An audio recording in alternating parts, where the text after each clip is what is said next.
kang mape-pressure dahil hindi naman contest ang buhay. Hindi naman required na dapat mas magaling ka sa kanila.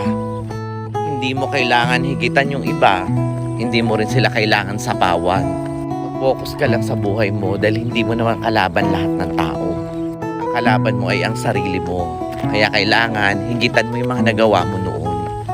Mas mag-i-improve ka kung gagawin mo yan. Kaya kumalma ka lang. Relax lang.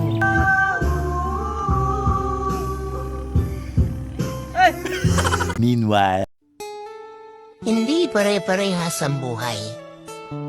May saya at lumbay.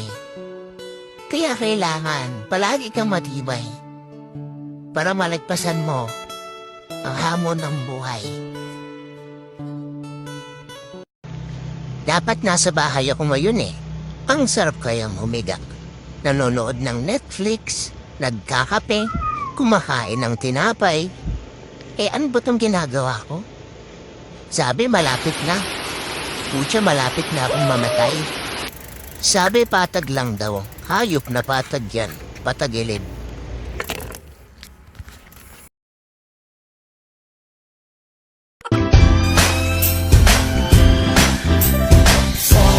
Sama tayo at walang mag-iiwanan.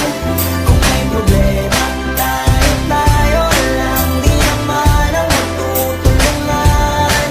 Di pwedeng may mag-iiwan. Lahat kasama pag may kasiyahan. Kaya sama tayo. Budol, budol. We are inviting you on September the 2nd at MTS Boondocks Bikes and Beer on how to survive Budol rides. See you there.